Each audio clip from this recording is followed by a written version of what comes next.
6 reasons you could be sacked working in the UK, regardless of whether you're actually living here already or you're actually just coming to the country as an international student.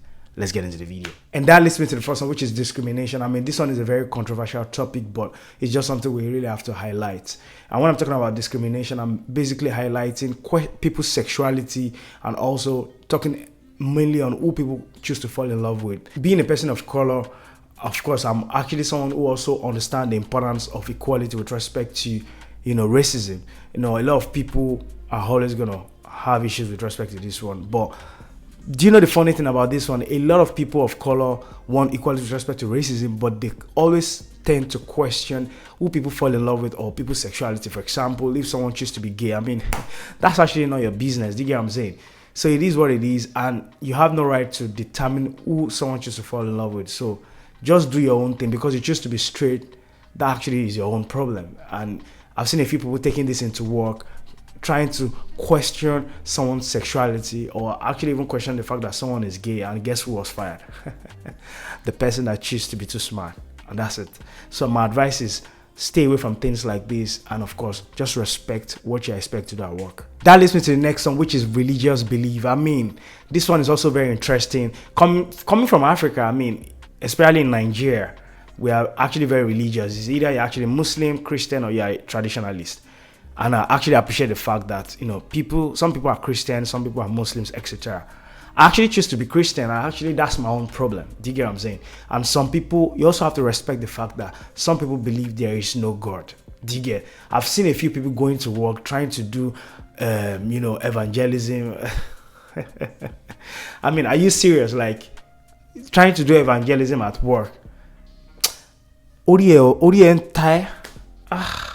Like, oh my God, like, do you get what I'm saying? Like, you have no right to go to work and start preaching. Do you get what I'm saying? You're there for a reason. You're actually being paid for your time and in exchange for a service. Do you get? So save your religious belief. Someone I know personally, had issues with respect to this, had disciplinary issue with respect to this one, and I strongly advise you not to even go to work and be preaching about religion. You get what I'm saying? That leads me to the next one, which is work culture. I mean, this one is a very, very important one. You need to understand the culture of whatever environment you're actually working or living. Do you get? If you're in Rome, they say you should behave like a Roman. If you're in Nigeria, behave like Omo Nigeria. Do you get? So the thing is, working here in the UK, you have to learn a lot of things. Do you get? Like how to communicate, understanding what banters, understanding when you should be serious with work. And guess what? Let's paint a typical scenario of someone working in a care home. I mean, some people say just funny, like what people just tend to do is they go into a care home, the next thing is they're already attacking the food, attacking the bread. I mean, some companies have a culture of eating with the team. You can actually get there, eat, take what you like. You also need to respect the fact that some companies don't like that. So I've seen a care home where, I mean, you cannot even eat there. You have to pay, is it 1.4 before you have lunch? You have to pay money. So imagine you just go there and start doing anyhow. I mean, I've seen someone got sent home, as an agency because the work culture, the person didn't understand, all of a sudden started eating. And I've also seen someone that the work culture is that everyone is meant to engage, have fun at work, try to build relationship. And this guy is always on his own, doesn't eat what when everybody are having lunch, breakfast, and it just led to him losing his job because he couldn't bond with the team. It didn't actually fit in with respect to the values of the company. So these are the kind of things you need to understand, and these are the kind of things that can actually also get you fired if you do not do the right thing. And that leads me to the next one. Before I actually jump into that, I would love to address one of the most asked questions with respect to people coming into the UK this September intake. And a few people have been talking about accommodation issue, which I actually also faced when I came into this country.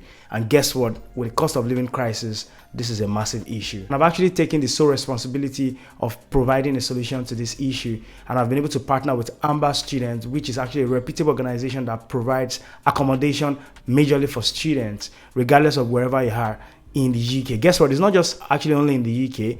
They also have some other places, for example, Spain, Germany, Canada, Australia. But of course, I know a lot of people watching me are actually within the UK. So they have accommodation wherever you are in the UK. So all you need to do is just click on the link in my bio, and of course I'll drop it in the comment section and you can actually check it out. And if you're actually seeing, they have lovely apartments for you. Do you get what I'm saying? If you like it on suites, you actually want it just all by yourself, they have something for you. And guess what? It also comes with a lot of services you might want. For example, you want to access the gym, yeah, these are kind of things that will actually also fit into your plan if you're wanting this. So make sure you actually click on the link in my bio and of course in the comment section, and you can actually book whichever fit into your budget. So the next point is office politics and gossip. I mean, it's actually natural that people gossip at work. It's a normal stuff. And of course, if you're talking about politics, there is politics in any industry, any level. It is a normal stuff. It's up to you to know how to play politics. Do you get? So at the end of the day, you should know the right caucus to actually join at work. But the issue with respect to this one is that some people always gossip and they don't know the limits. I mean, talk, you understand? Some people, you have to be careful. I've seen instances where someone was gossiping about the boss or gossiping about their manager, gossiping about a fellow worker, do you get? And the other party that was actually gossiping was recording it and went to report. Do you get what I'm saying? And guess who was fired? The person representing the Starblog. In this context, the person gossiping. Do you get? So, I mean, you have to be very careful what kind of friend you make at work. Do you get? I mean, I like to believe there's no really friend at work. But yeah, I mean, you can make friends, but you also have to be very careful. Do you get? Just be very careful with respect to this one. How you play your politics is up to you. And I'm very sure you won't have issues. That leads me to the next one, which is actually very related to those in the health sector. Now, this one is talking about client abuse. When I mean client abuse, I'm talking about people actually taking care of people that are actually vulnerable. So, I mean, you have to be very careful with respect to this one. Do you know, the fact is, many people are not actually designed to work in care. But I understand they also, everybody just wants to also. But the reality is, some people are not just made for this job. It's mentally draining, can be mentally stressful, but it's up to you to be very resilient. Do you get what I'm saying? If you're passionate about taking care of people, I mean, why not go for it? But if you are not, these people are, you know, they are vulnerable people and they sometimes don't know what they are doing. So there's a chance that they could eat you, they could racially abuse you. And I've seen instances where people also react. And it always turns out to be a police case because it's like you're abusing someone that is vulnerable, regardless of whatever the case is. So you just have to be very patient. You really need to understand when to engage, when to disengage. And these are the kind of strategies that can actually help you stay safe in this working environment. So my top advice is, regardless of whatever the situation is, do not abuse any client. If you do this, I mean, it could affect your DBS, you could go to prison, it could ruin you. Please don't. That leads me to the next one, which is confidentiality. I mean, in any organization, in anything you are doing, there's always something called confidentiality. So even if you're working in a company, working in a white collar job, you know, even if you're actually working in a vocational job or you are just doing something with respect to care, my advice is you need to be very confidential with respect to the information provided at work. Keep office information at work. I've seen a few people that after shift, the next thing they're doing, they're talking about the clients, the home, in the car. And unfortunately, there was like a family of one of the residents they were talking about on the bus, and the family went to report to the home. You get what I'm saying?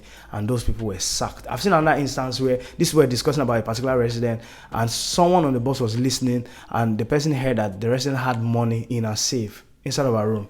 And guess what? The person tried to go rob there, and the person was caught. Unfortunately, they asked how did he get this information, and he said he had some staffs, and it was a problem. My overall advice is, I mean, be careful what you say. Just after work, go home, just go to work, and you'll be fine. You understand? That's it. So now that you have an idea of what you should avoid in order for you not to get fired here in the UK, I'm very sure as an international student, you will be wanting a tier 2 visa. And I've actually been able to make a video where I actually talked about the 7 strategies that helped me get 2 job offers in just 1 month. Watch this video and of course, see you in the video.